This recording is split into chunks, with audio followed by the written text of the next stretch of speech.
First of all, in South Florida, it's been one of the worst cases of gentrification and affordable housing crisis in the United States. So it's very, very hard here to find affordable housing. So in this area in particular, there are lots of apartments and homes which are doubled and tripled up, 2 or 3 families living in a house which is designed to hold one. So on top of that, the county, Miami-Dade County, has been exposed in a scandal where tens of millions of dollars that were supposed to go to build housing for low-income people was given in sweetheart deals to developers, politically connected developers obviously, and also something just outright stolen. So while people generally think that he would go to the government to create affordable housing during an affordable housing crisis, the government has actually been decreasing the number of affordable housing units, artificially suppressing the number of affordable housing units. So they've been making the crisis much worse rather than much better. So people have obviously been very angry and very distrustful of the government. We just took it to the next step, which is to say we're not going to them to solve the problems, we're going to do it ourselves.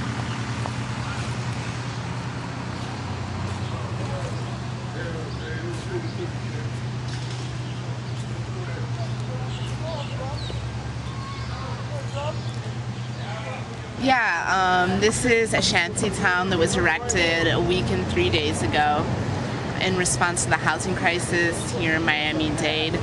About 2 months ago in August, a housing scandal erupted. $80 million have been stolen from public housing. It's hard to get them out. It's been, over a month. None of the money has been recuperated yet. No changes have been made. And basically, folks are tired. They see low-income housing torn down all over their community, and instead of building public housing, low-income housing, the government's basically more interested in building condominiums. And this land is public land. There was apartments here 5 years ago that were affordable, that were torn down. Nothing's been done with the land. Supposedly supposed to have been developed for the past 5 years. There's actually another scandal here with it. $10 million was supposed to be spent. So it's just basically lie upon line. Folks in the community got together and decided that enough is enough and we have to fight back, take back the land. So all the shanties you see here are for people that don't have anywhere else to stay. And our demands are basically just that folks leave us alone so we can build a community here and build housing. If they told us, okay, we're gonna build housing here so y'all can leave. They're supposed to have been building housing here for 5 years. There's empty plots all over that they're supposed to have been building housing on. We can't, more and more empty promises. And we feel like a guarantee from the government basically right now means nothing, or from the county here.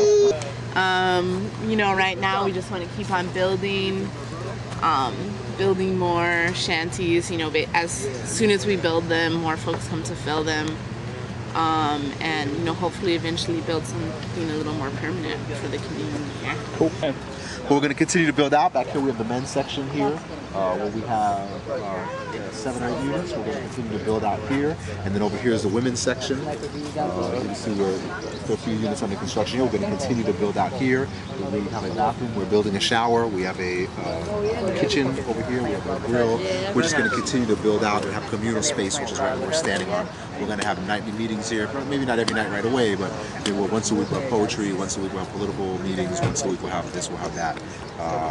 So this is going to be space used by the community. We're going to build it out as much as we can, and we're going to continue to squat on this land until there's no more homeless people.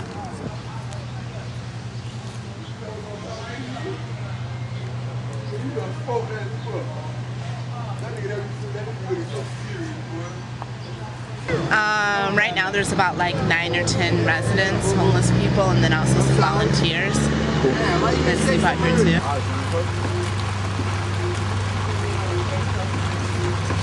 I'm homeless, and these are the only people who really looked out for me, showed me love, you know what I mean? So I volunteer help what they're doing. One of the big things that we thought was that this would not work if it was like any other social service agency where we did everything and then delivered it to the residents. So we thought an integral part of this was that the residents had to participate in it, and they ultimately had to run their own city so that we would not have to be here all the time, the activists and volunteers would. So last night, in fact, which was our 9th or 10th day here, all the activists left and the residents ran the place themselves. So this is well well, moving towards the place being run by the residents. Cool. I'm happy, you know. I'm happy now. Got a sense of being now.